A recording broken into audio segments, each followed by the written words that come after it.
I mean, I just slid in and it's right under the.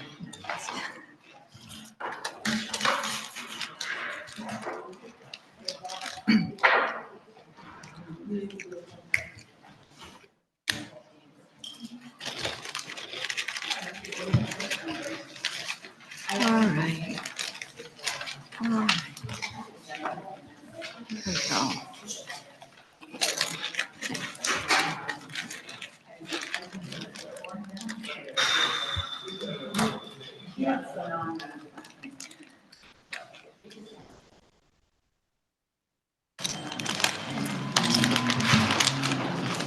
Yoga breaths. Yoga breaths. No, you just have to do, you don't, no, I told it, he's, no, I said yoga breaths, and all I meant was just not this. I don't know. How do you do yoga? You just sit there and breathe in. Good. I brought you a cookie from the finance meeting. Fantastic.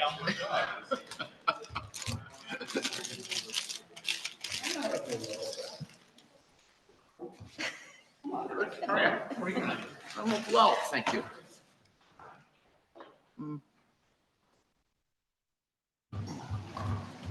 Snow in the mountains. Bay Basin's open. Are you guys higher or lower than, you're lower?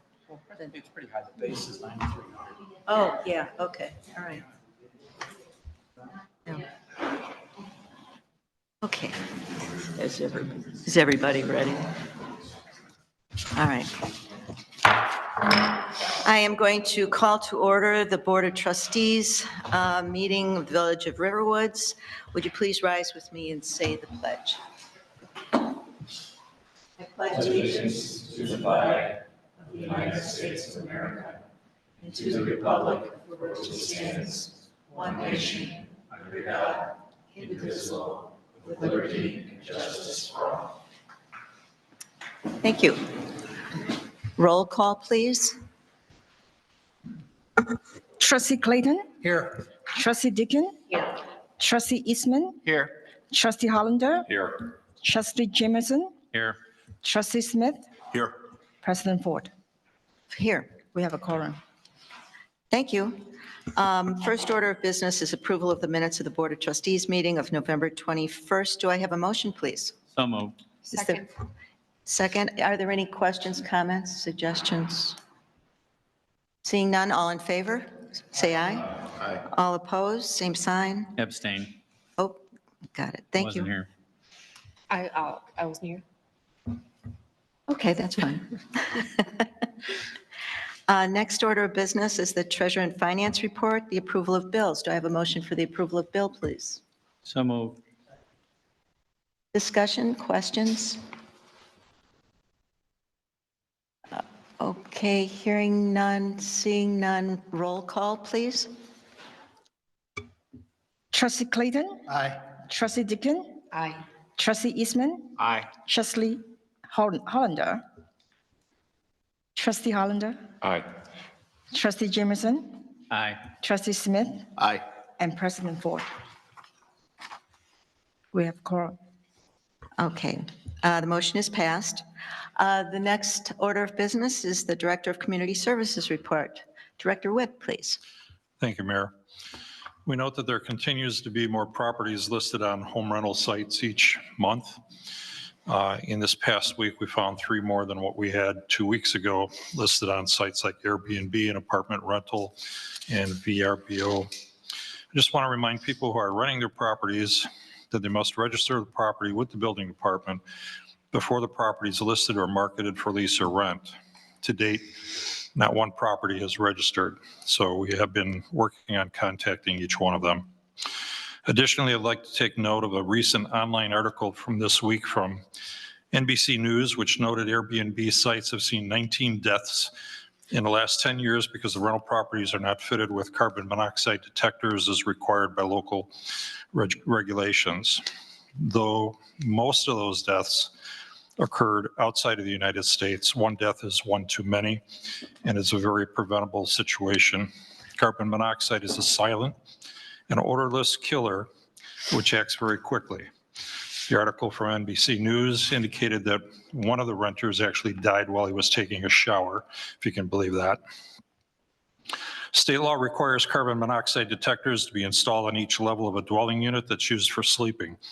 A higher level of safety can be provided by placing detectors near sleeping areas and by all gas-fired equipment such as furnaces and boilers. Detectors placed near service doors connecting homes to attached garages is also helpful to prevent carbon monoxide leaking in if somebody's car is left on unattended, which is a very common thing when you have push-button start cars because you don't have the notion that you've actually turned your car off at times. I'm guilty of that. And as we've moved into cold weather conditions, the use of gas-fired appliances for warmth, combined with the fact that we close our windows during this season, make the winter season particularly susceptible to carbon monoxide poisoning. Additionally, state law requires smoke detectors to be installed in every room or area used for sleeping and within 15 feet of any door to a room or area used for sleeping. There are additional requirements for smoke detectors, which I'm not going to get into here. And I encourage residents who are planning to rent their properties to contact the building department for further questions regarding this. Lastly, I would highly recommend that people that are renting their properties check with their insurance carriers to see that they're actually covered for using their property as a rental property. That's all I have tonight. Are there any questions? Yes, Trustee Jamerson, please. I just have a comment, and I have brought this up since for the longest time since I've been on the Board of Trustees. And I did mention it to Steve, and I know he has a ton of stuff on his plate right now. But I know that other suburbs, in particularly Northbrook, because I used to do inspections for them, no matter what the size of the permit was or what it was for, if it was inside the house, they made part of their requirements were that they checked for smoke detectors and carbon monoxide detectors. So you're remodeling your bathroom, doesn't make any difference. They went through the house and checked and made sure the detectors were there. And I can't tell you how many inspections I personally went on where there were no detectors in the house. And they wouldn't get an occupancy permit or they wouldn't get a completion permit until those detectors were installed. And I think that the Village of Riverwood should enact an ordinance that states that, or put a policy in the building department that requires us to make sure when we do an inspection that those detectors are in place. Because as Director Witt commented, one life is one life too many to lose, and it's easily preventable. I would support that. 2 of the last 3 municipalities I worked in had exactly that regulation. Yeah, and I brought this up to our building department every year since I've been here, and it's not gotten anywhere, and so I'm glad that you're on board with this. It will hereafter. Are there any other questions? Oh, yes, Trustee Hollander, please. Maybe this is for our attorney to respond to, but if we're requiring rental units to register with us, to what extent are we responsible to validate that they have smoke detectors and carbon monoxide detectors once we know that they're up for rental? Well, we're not more liable because we make them register with us. We don't really, villages enact regulations that are supposed to protect the public health. And many cases have been decided on the question of whether, well, in a particular case, the village knew about something. Shouldn't the village have done something? And usually the villages or municipalities prevail because they're not there to ensure that nothing happens in every individual case. They enact the regulation to have a general impact on the community. And so they're not usually held liable for, a particular failure to find something or in a plan or in a building plan or something like that. Would it be counterproductive then or burdensome that once we know of someone who has registered, that we do verify, the building department does go in and verify that these safety precautions are in place? Or is this either going to dissuade people from registering or put a burden on the building department that it isn't worth, that effort?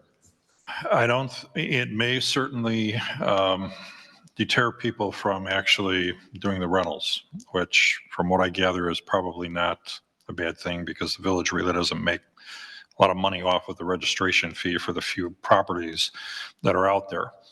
Is it a burden on the building department to look at 5, 10 additional inspections over the course of a year? I'd say no. The benefits massively outweigh the time that would be required. I have a question for the director. I know you've been in contact with our fire department. Would we be able to engage them in such an inspection?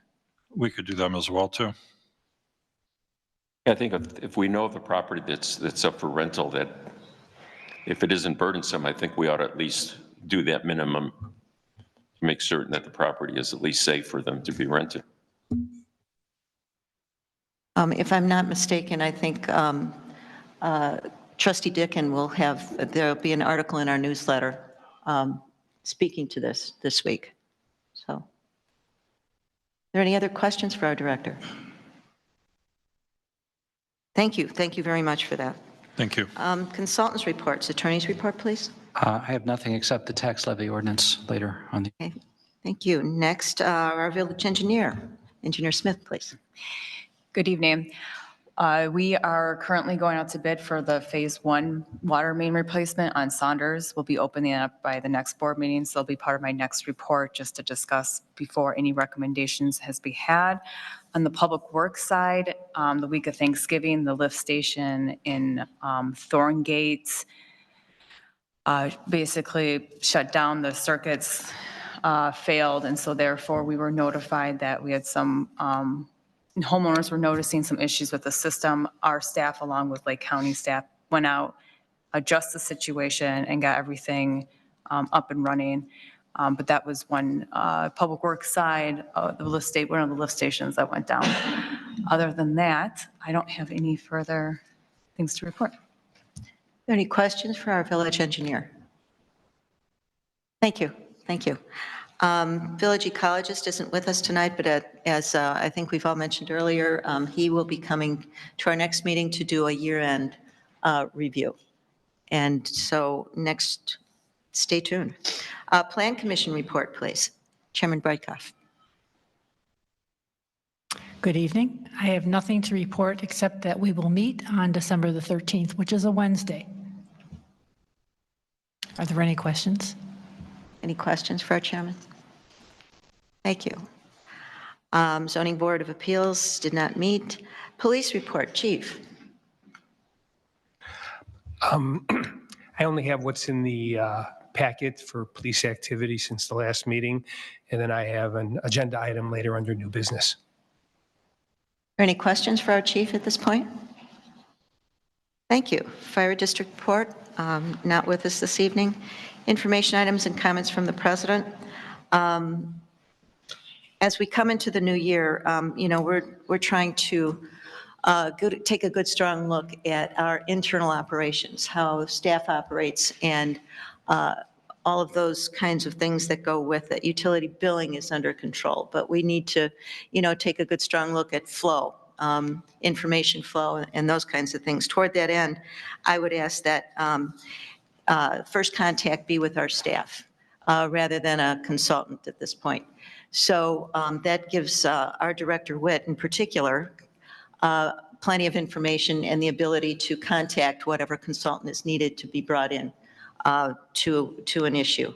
I would like to also take some time, and I'll report back to you later, take a look at the committees that we have and how they're named and their function, and if there's something we might do a little differently. We have ad hoc committees like the Water Infrastructure Committee, the Stormwater Committee. We also have other committees that are just labeled with like legal, and I don't know about you, Andy, but I'm not quite sure what that is. So it's probably time for us to take a look at what's effective. We've had some suggestions that perhaps our village needs some sort of environmental or environmental committee. And so we'll be taking a look at that. I know we tried to move that under the community services, but, not quite a great fit. But again, we want to take a good look at that and try to be more effective with our operations. Other than that, I think that's all I have that isn't on the agenda or that you won't be hearing from in the committee reports. So moving on to new business, the first item is approval of a contract for the reconfiguration of certain Village Hall offices with Stuckey Construction Company. Director Witt, would you please lead us through that? Thank you. Certainly, Mayor. So as the staffing level at Village Hall certainly is evolving with the hiring of not only myself, but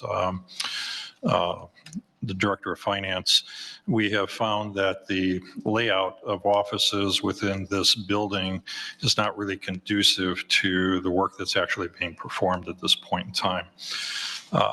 Prior to my start, there were 2 larger offices and 4 smaller offices within this building. The 2 larger offices have been taken up by the accountant and myself, leaving the Director of Finance into a small office, which is not conducive to his being able to function properly in laying out accounting packages, board packets, and just doing his day-to-day operations. So what we looked at is the potential of combining 2 of the small offices, would be the 2 offices on the far west end of the corridor, combining them into 1 office in order to ensure that the remodeling work was consistent with the design of this building.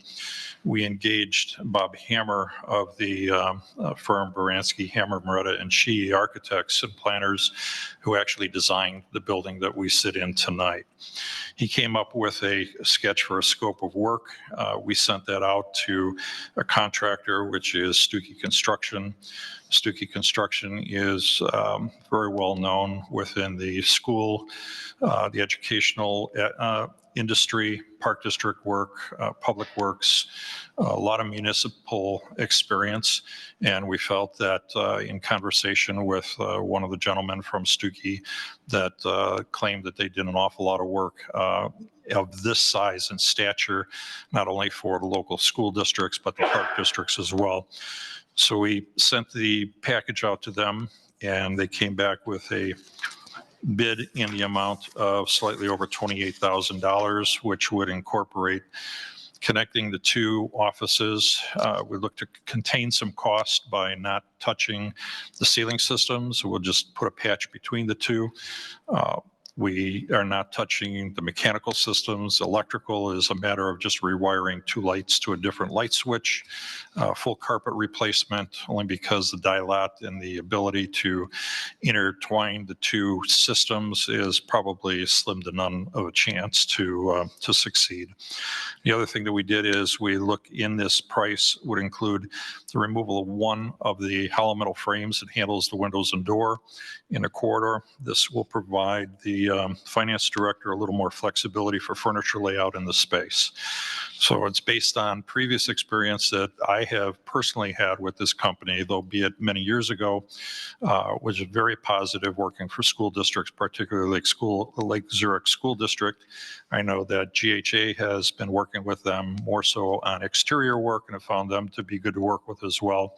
So I would like to be able to move forward and get an approval for issuing a contract to Stuckey Construction to do the work based on their previous experience and qualifications. Do I have a motion for approval of the contract? Is there a second, please? Second. Discussion. Are there any questions, comments, aspirations? Trustee Clayton? Oh, I thought you were getting ready to push the button. Oh, you are? Okay. All right. Well, then roll call, please. Trustee Clayton? There it is. Trustee Dickin? Aye. Trustee Eastman? Aye. Trustee Hollander? Aye. Trustee Jamerson? Aye. Trustee Smith? Aye. President Ford? I don't vote on these things. Oh, okay. We have a quorum. Okay, thank you. Thank you. Motion or approval, contracts approved. Item B, approval of an ordinance for the levy of taxes for the Village of Riverwoods for the fiscal year beginning January 1, 2023 and ending December 31, 2023. Attorney Huvart, will you lead us through this, please? This is sort of a tag team with our Director of Finance. This is our first effort working through this together. For the sake of continuity, we just have used the same format that we've used in the past. So you'll see the appropriation numbers on the left. Those are the summaries for the various sub-departments within the general fund. I didn't put in all of the detail, but it gives you an idea of what was appropriated. And then the amount that we're actually levying. So we're paying for services from what we levy, not from what we appropriate. The levy amount is a 4.5% increase over what we levied last year in 2022. The other funds are listed as well, just for the sake of information. But the only thing we're levying is what everyone refers to as the police levy, since it was originally approved by the village as a police services levy, I think back in '86 or something like that. The rest of the tax levy ordinance, we have all these special service areas that have maintenance funds. We've contacted the various groups, asked them what they would like to levy. They all got back to us, and the numbers that are reflected here are the numbers that they gave us. Most of them, just for information, stayed with what they'd done in the past. The only real outlier was that SSA 26 had finished paying off its bonds and decided to increase its levy. They're all the way up to 80,400, but they have 67 properties. But by the way, SSA 25, 26, and 27, they don't have a maintenance levy 27, but those three SSAs all paid off bonds in the last year and are free of bonds at the moment. So the requirement is that we adopt the tax levy ordinance, get it on file before the last Tuesday in December, or we won't get any money from the county. So don't feel any pressure. Just making sure everyone is awake. And so therefore, we've asked that you waive first reading and adopt second reading and Do I have a approval. motion to waive first reading, please? Motion to waive first reading. All in favor? Aye. All opposed? Motion to, Second reading and adoption. for the second reading and adoption, please. So moved. Okay, is there any further discussion? Any discussion? Any items to note? Hearing none, this will be a roll call too, please. Trustee Clayton? Aye. Trustee Dickon? Trustee Eastman? Aye. Trustee Hollander? Aye. Trustee Jimmerson? Aye. Trustee Smith? Aye. We have a quorum. And the ordinance number, right? The ordinance, the motion was approved. The motion, the ordinance is Yes. adopted, and And the ordinance number is 23-12-16. beautiful. Okay, moving on. Item C, approval of a contract with Administrative Consulting Services, LLC, for assistance with developing and submitting for potential grant funding opportunities. Chief, would you like to lead us through this, please? Yes, so we did contract, I think it was 2 or 3 years ago, with Administrating Consulting Services for the entire village to locate grant funding for the village. And at first, they did find us some grants, but then before we renewed, they basically came, I think, to the mayor and said, it's not really worth, you paying for us because there's just not that much available. And so we did not renew with them. But there are a lot of grant opportunities that hopefully will be available in 2024 for the police, especially with mandatory cameras, body cameras, and the grants can also cover new dashboard cameras. And there's other grants that they know about that I don't always find, and they're good at filling them out. I filled out a grant recently, and the way that the state does it now, the portal they use is just, to me, was a nightmare trying to fill out a grant recently, which it turned out after I was all done, I found that I wasn't eligible for. But they would have known that. They're actually the one who told me you're not even eligible for it. So I think that there's at least $80,000 worth of grants that they should be able to get for the police department in 2024. Also, they told me that typically they're only writing grants for municipalities or departments that are contract with them. But they told me that if something were to come up that the village found that they'd want to apply for and they wanted help applying for it, they would do it as a project, so we would have to pay for it. But typically we couldn't just go to them for a one-off. If we weren't under, if I wasn't under contract and with them, the police department, we couldn't go to them for a one-off. But they said they would do one-offs for the village if the village had any need for that. So that's all I have. Hey, is there a motion for approval of the contract with Administrative Consulting Services? So moved. Is there a second? Second? Discussion, please. Trustee Eastman. So my question that I had was, you mentioned what was the multiple of like the amount of the grant contracts you thought you were going to get? Because it looked like the cost was 10,000. Like how many, just roughly, obviously, you're not going to know, but Well, you mean what they can get for us? what they could potentially get. Okay, well, on a larger scale, I'm confident they'll get about $70,000 for camera grants. I must have misheard. I thought you said 8 and it appears to be 70 or 80. No, 70 or 80. Oh, okay. And Then, then- yeah, that answers my question. Trustee Hollander. This is really for our engineer. Many of the grants we get, you actually get through Gewalt. Is that correct? That you have is that part of the services you do for the village is to screen for all grants that might apply to us in that area? Or does that just happen because you hear about them, but it's not a dedicated search? Yeah, basically, a lot of the grants that we know of, and we usually are involved more with, is with county, the DCO grants, something that's really specific to a project that we know that there's funding for. We typically don't actively look to see what funding or grants are coming through for potentially. It's more of what we receive notices of. I mean, on a monthly or even a weekly basis, our firm gets various emails and we'll send them around to see if we have any projects for it. So, but that's more for infrastructure, for stormwater. So there's sometimes something comes through and people is like, oh, there's a grant for it. Our policy is always, you want to have a project and find a grant that fits the project. Don't find a grant and then try to fit a project to the grant because it's usually spend more money on it. So typically we'll see if something comes through, but we're not actively looking on all the various funding sites every single day to see if something new pops up. One of the reasons I ask that is I know we have aspirational ideas of how we want to improve various areas of the village.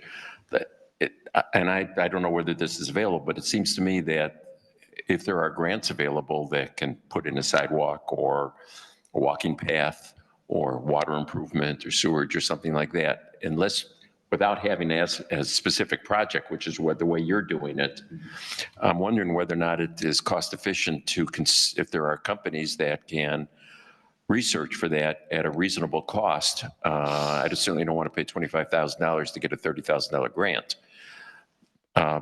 Yeah, a little history on Administrative Consulting Services. We were introduced to them by Gewalt a number of years ago, and they did work with us.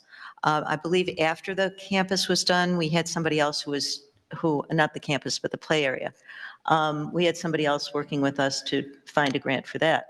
Administrative Consulting Services we had a contract with them to do that very thing.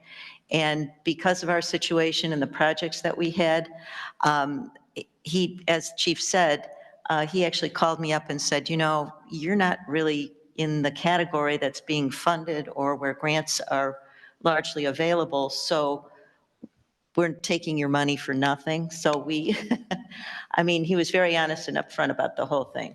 And so we agreed to part ways. But again, this is a very specific use for them and the police and all that. If we felt that there were some projects out there, or if they happened to stumble across them, I'm sure that they would bring it up. But there aren't a heck of a lot of things that are out there right now for us. Chief, please. When I specifically talked to him about some projects for the police department, he said it would definitely be worthwhile for the police department, but he didn't see anything much that he'd be able to help the village with at this point. Just so he kind didn't of think it was worth confirming. our while. Yeah. Thank you. Yeah, honest guy. Good. Trustee Smith, please. Yeah, I just have a question, Chief. Does it change the success rate of grant funding? So, for example, using ACS versus doing it within the police department, something like that? Well, they're competitive grants, and Right, that's what I'm asking. Yeah. And and I think that this is what they do for a living. So I think if we're going to be close to getting it or not getting it, I think they could make the difference, because I've had experience with grants, but these guys, that's all they do. So, I think they'd have a better chance of getting the grant with them. Faster, more pointed. Yeah, requesting Trustee grants is an Jamerson. art. Yeah, And if you don't do it every day, the success rate does go down. I would imagine that's why, exactly, Rick. Yeah. That's why I was sort of asking the question was, so there's an expected ROI on it. Yeah, Yeah. it's a fair question. Absolutely a fair question. Any other comments or questions on this? Okay, well, I think it's time for roll call then. Yet Trustee- another roll call, I'm sorry. Trustee Clayton? Aye. Trustee Deacon? Trustee Eastman? Aye. Trustee Hollander? Aye. Trustee Jamerson? Aye. Trustee Smith? Aye.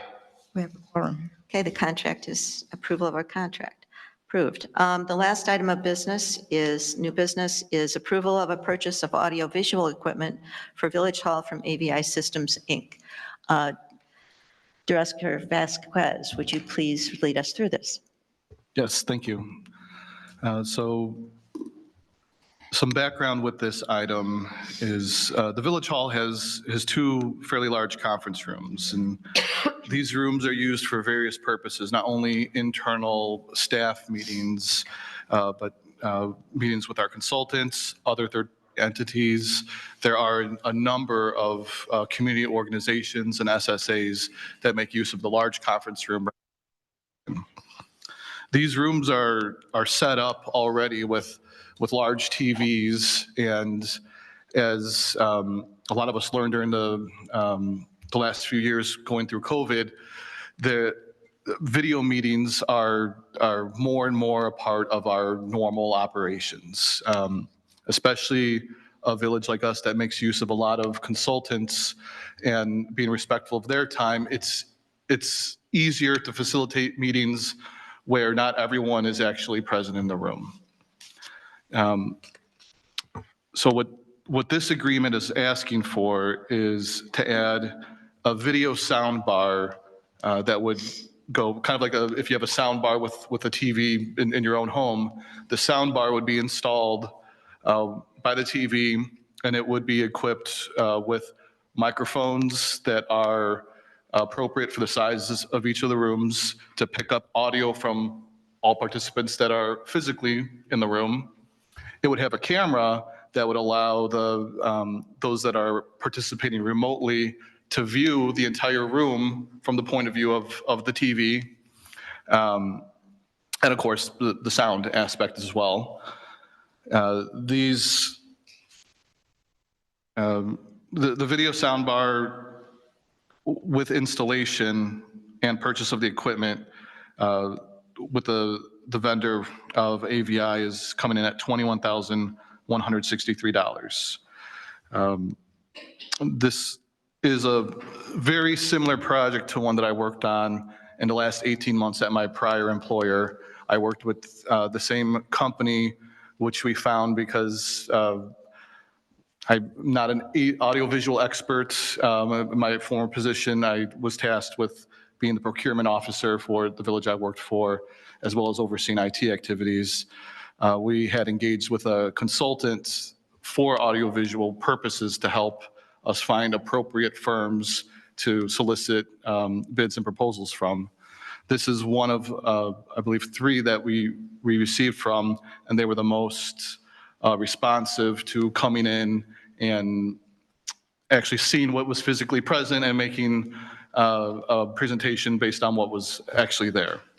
It is also the same project manager that I worked on for that project, and that project was for very similar work. We had a conference room with a large screen, but we had just gone through a period of time where a lot of people were remote, and we were having to set up laptops, and not everyone could hear each other. You're turning the laptop and trying to pick up different faces and different voices. So I believe that adding these video sound bars to each of the conference rooms would enable us to have more efficient meetings for the future. And in particular, in the conference room in the back, That is set up already with a table, a conference table that stays in place. So the wiring there would kind of go through the floor, much the way that it normally would. In the conference room here in the front of the building, that room is kind of made to be more modular, that depending on the groups that are using it and the purposes that it's being used for. You don't want a lot of wires around the room that are having to be disconnected or create any issues there. So the option in that room is actually a wireless option that would allow presentations and again, the video, sound, all to happen without the need for additional wires connected into the ground. Do I have a motion for approval of the purchase? Sure, I'll move it. Okay, discussion, please. Trustee Jamerson. With due respect to everything you said. First of all, AVI did the original work on the AV system in this building. And if this wasn't a public meeting, I would tell you exactly what I think about AVI. We had nothing but trouble with them. Their team was difficult to work with. The workmanship was poor. The proposal didn't include everything we thought it included. And the programming of the Crestron system was done very poorly. Besides that, we've spent a lot of money since then to have the programming of the Crestron system redone. And I know that they said in their proposal that they don't think they're going to need to do any programming, but in the large conference room, they're stating they're going to use a button on one of the control panels that I'm sure has been reprogrammed, and they don't have that program anymore. So they're going to come back for an extra. The integration line on there, which is also is basically their installation cost, is over $10,000. And at the prevailing rate, which they don't say they're using, even though I believe this is a capital project, is about 80 man hours. That's a hell of a lot of time to put in 2 sound bars. And I don't know if you know my line of work. This is what I do for a living. The pro support line for $1,500 is, they had that on our last project, and believe me, it wasn't worth what they charged us. And of course, you didn't give us any of the other bids, if there were any. And the other thing is, you know, there's a myriad of ways to do what you're asking to do that would most likely be cheaper. We put one in our conference room in our office that didn't cost anywhere near $10,000. And our conference room's about the size of this room. So I'm against this proposal. I think there's better ways to do this. And it may be that it's needed in one of the conference rooms or maybe both of the conference rooms, but I think that it needs to be thought out differently. I know we've had trouble with Melco that took over from AVI, and I'm not suggesting we use them, but there are other ways to do this system, and AVI does not get my vote. If I could just respond to a couple of the items that you discussed, in particular on page 7 at the top, they do note that prevailing wage for site labor was included in their cost. Okay, well, I figured that 80 hours based on prevailing wage, so it's still 80 hours. If it wasn't prevailing wage, it would be even more, so. And as far as the pro support, the 1,500, that is not a requirement. That is a 1-year plan. We would not be required to get that plan. If we did not, I believe it would be under a 90-day warranty then. Okay, well, 90-day warranty is not an industry standard. 1 year is an industry warranty. So anyways, I'm still against it, just so everybody knows. Can I comment? Trustee Dicken, please. Yeah. I'd like to support the need because I think this would bring us to the more modern standard of operating as a village. Considering the history with AVI, I would certainly like to evaluate other options. And I also would agree with Trustee Jamerson that there is a less expensive way to accomplish the same goal.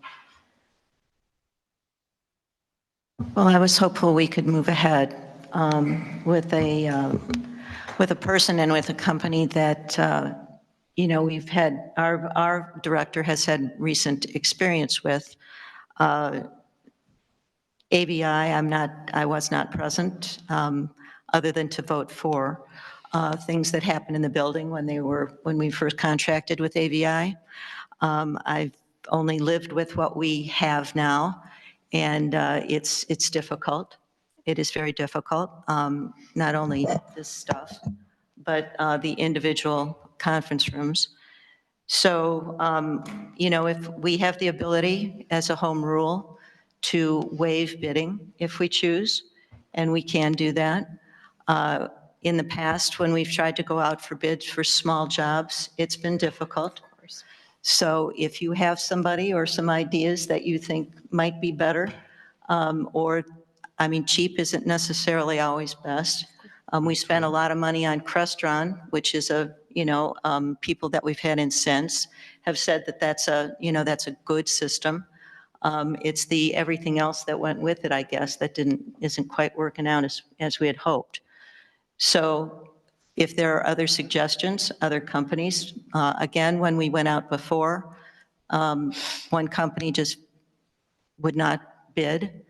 And, we were kind of out there someplace. So suggestions are certainly welcome, but I would hope that we could move ahead. It Trustee sounds Hollander? it sounds as if we're in agreement that we need the service. It's just a matter of who does it. You said you did not get any other bids? For this work at this time, no, we did not solicit for bids. And maybe I missed it. Did we go out for bidding, or did you just know the company and wanted to use that, see what they had to say? No, I just went to this company based on the positive experience I had with a similar project. Okay. Based on that, I think that we at least ought to see if we can't get another way of doing this quickly. Okay, if there are other names of firms that you all think we can contact, we'd be happy to do that. Well, it sounds like Trustee Jamerson has an in with a company that might be able to do it. Well, I don't have the names in front of me. I'm just saying there's different ways to do this, and this may be ABI's answer to this, but there are much less expensive ways to do exactly what you want. And I'm not talking about necessarily better quality, but I'm talking about a different way of doing it. People are not, even during the pandemic, big companies were not spending $10,000 a conference room to put in a camera and speakers and microphones. They just weren't doing that. And it's not necessary here. I'll be happy to work with the director to come up with some other names of businesses or other ways to do it that would be much more efficient and cost effective for the village. While we certainly could spend $21,000 to do this project, I think that it could be done for less. And honestly, regardless of the previous, I'm telling you, I'm not going to go into the ABI again. Yes, so, okay, well, we'd be welcome to suggestions. So if you could pass us along where or how you would get names for that. Going out to bid and posting in a newspaper doesn't seem like it's, for a small job like this, might be the most efficient way. Well, it doesn't need to be posted in the newspaper. And I think to your point, since we're home rule, it certainly could be just given out to somebody, but I think it's worth asking a few other people that do this type of work to come up with a suggestion on how it can be done, because I think it can be done much more efficiently. And definitely, it's not going to take 2 weeks for a person to do this work. It just isn't. If it is. Okay, if you could help us with those names, that would be good. Be happy to do that. I have a question for the village attorney. Are we required to go out to bid to more than we're not? Is there a certain amount under which we're not required to go? There's an amount, $25,000 is an amount, is the limit. We do not have to go out to bid for anything under $25,000. So that's statutory, I believe. But if it's over that, we can also, as home rule, waive the bidding process. So I know we're not under a time crunch to get this done, but I know that sooner than later would be preferred. Oh, Can yes. we set some preliminary date by which we either solicit other bids and receive a solution? And if we don't, that maybe we do go with AVI? Would that be reasonable? I don't know that we can make change the motion for that, but I just think that if, I will You can amend connect with. the emotion, I mean, the motion could be amended to say, I'm not going to make that amendment since I made the motion. I just think I will work with you this week. It's Tuesday. We've got 3 more days this week. I will get you some names and some systems. And if they don't work out, we can bring the motion to the next meeting and this proposal is good Okay. for 30 days, so it shouldn't be an issue. so we can table the motion? Is that how that works? Well, or I Parliamentarian, could please. withdraw the motion. I don't know. Oh, withdraw the motion, okay. I withdraw the That's motion. clear. All right. Okay, so by the end of the week, And we'll if you don't circle hear back. from me by the end of the week, put it back on the board It's on the agenda 19th. and it'll go through, I guarantee it. Okey dokey. All right, thank you for that. Moving on, old business. No old business. Are there any visitors wishing to address the board? Come on up, Russ. Isn't that nice where you can just, the whole audience, you kind of know everybody? There's David and Randy and Les and Barbara. Oh, is that on? Hi, my name is Russ Romanelli, and I just had a comment about last week's stormwater management presentation, which I thought was very good and very informative. But when it got down to the cell where they determined a priority list of the various projects, in looking at it, it seemed to me their priority scheme was pretty much based on cost and which ones were the easiest to get at, meaning permits and availability of access, that sort of thing. Because it really wasn't based on, they didn't seem to put much weight on how many people were affected by each one, because the ones at the bottom of the list were the ones where 20 or 40 locations were affected, and a couple of the ones at the top were maybe just a couple. And the thought that occurred to me, what I didn't see in their scheme, and it's probably kind of hard to get at, which is probably why they didn't do it, I didn't see anything that indicated how much pain are any residents feeling, in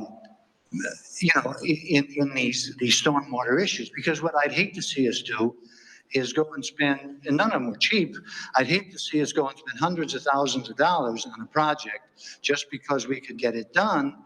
And it's a project that nobody really cares about because nobody was really, a little water was forming somewhere, but nobody really cared. It wasn't bothering anybody, as opposed to another project that may cost even more, but some number of people were really feeling some pain over this on a regular basis. Now, how do you make that determination? I don't know. I'm not that smart, but it just seemed to be a point that was missing from their scheme of determining which ones we'd want to go after first. That's all. Thank you.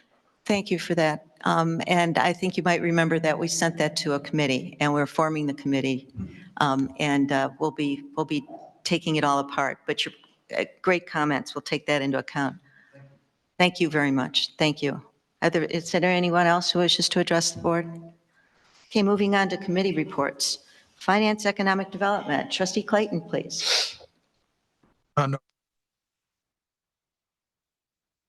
Communications, Trustee Dickin, please. And before you start, I want to say that at our SSA meeting, we had some very, very, very positive comments about the newsletter. People are so pleased with that and all the information that they're getting. We've had people write in and are very, very complimentary about the kinds of articles that you've put in and just the whole look to it. So thank you for making a difference.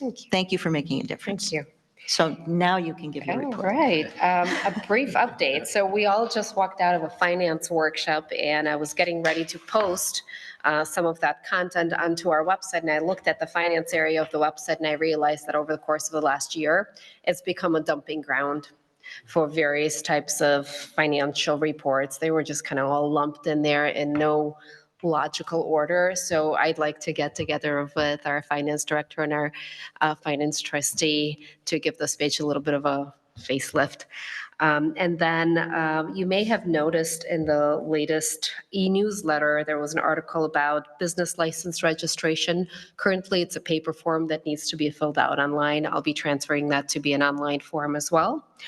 And then in front of you, you will see a proposed electronic newsletter submission policy. So we've launched the newsletter almost a year ago, and over the course of the year, we've been getting all kinds of content in all kinds of different creative ways. Some people really go to great extents to make things bold, green, italics, and underlined. I thought it makes sense to put a policy together that will help us figure out what kind of content we accept, how it must be submitted, when it must be submitted, who can submit content, and so on. So I'll really quickly take you through this. And I'm hoping that with your comments, perhaps over the course of the next 2 weeks, we can actually sign off on this policy and follow it. We've been kind of unofficially been following it, but I think it'd be great if we could just kind of have this document reside somewhere. So, what qualifies as news? This needs to be non-opinionated content. There's no soliciting or advertising, and it has to be about something that takes place in the village or pertains to village residents. I've actually created a news submission form specifically to make sure that news arrives to the village hall in a specific format where we actually gather the name of the person who wrote the article, whom we could contact in case there are any questions. If this is an organization that's having an event, that they are very specific in terms of when this is happening, where residents can gather info, and so on.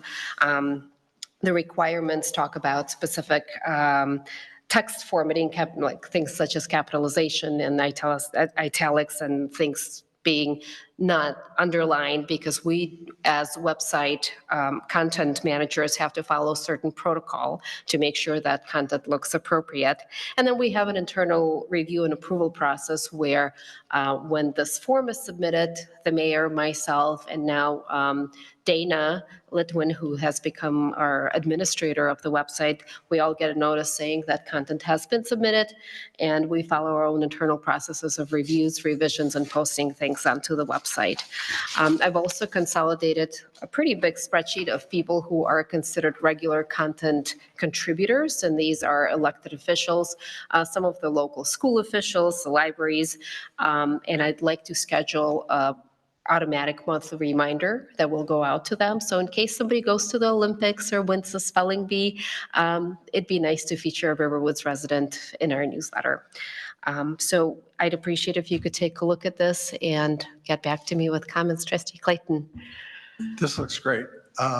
Do we have examples from any other municipalities about a policy like this? So I actually followed examples from other municipalities to compile this. Great. Trustee Smith, did you have a comment? Yes. The only thing I would add would be, I think it's great content, by the way, but I think it'd be great if we could figure out a way to get more emails of residents in, so we can maybe do a solicitation. We've talked about the Village Voice in the past. This might be a pseudo replacement or in addition to that. I think it'd be really great if maybe the village would consider soliciting email addresses and the like from residents, so that you have a more complete list of people to email it to. So I actually want to respond to that. So there are laws and regulations in terms of how we can solicit members of this distribution list. So we can't just dump a bunch of email addresses because we are a municipality. We can't even purchase these email addresses versus if you were a business, you could actually buy a list of potential subscribers that fit your criteria. But what we can do, and I think something that we may want to consider doing, is reaching out to presidents of SSAs and actually asking them to encourage residents of their streets to subscribe to this newsletter, because I feel like they do have a strong voice, and sometimes they communicate with the residents by email, and we may not have that reach or that level of influence. Which brings me to my final point. Over the course of the last two board meetings ago, Trustee Smith had brought up the fact that, we kind of missed the Village Voice. It was nice having something that was in print. And I personally was never against the Village Voice. I had issues with the quality of content that we were printing. So I've actually developed a template for a possible potential printed publication, which I'd like to bring to the board sometime in the beginning of next year, but it's a very simple template that we would follow, considering that news that already exists on the website has been proofread and approved. It would be a lot easier to add that news. And, at that point, it would be approved and it'd be a higher quality type of content than we've had in the past. But this is a much longer conversation, but in terms of design and graphics and implementation, I've actually come up with a process that I'd like to share next time. Sure. Fantastic. One of the things we could do is do some kind of a little stuffer in the utility bill too, to sign up for the newsletter. That's something that we had talked about before. Chief? Yeah, just a further answer to Trustee Smith's question. When we went live with it, we already had a resident notification system, which probably has the most emails. And we did send out an alert to everybody on that system, asking them to sign up for Village News with a link to it. And whenever we do send out a message on that system, at the bottom of the message that they receive, there's something about signing up for Village News and following this link. So, and it seems like whenever I do send out a message, we seem to get a couple more people signing up. Maybe this is something we add to our signatures as trustees. I mean, not that we have that much communication with the residents, but just a thought. And that's all I've got. Thank you. Are there any comments or questions for Trustee Dickon? Thank you again. Thank you very much. Woodlands Ecology Legal, Trustee Eastman. So we received a request, and which I think is a good one, from a resident today, discussing, it was a question about why our village doesn't have a climate action or sustainability plan. And they provided some examples of plans in Deerfield and Highland Park. Those were fairly sophisticated plans. I think it's an interesting idea. I mean, we would have to identify probably a funding source or a committee or a way of putting it together. But I think it's a reasonable request, and I think we should probably, between the mayor and figure out who would be on that appropriate team and scope out whether something like that makes sense.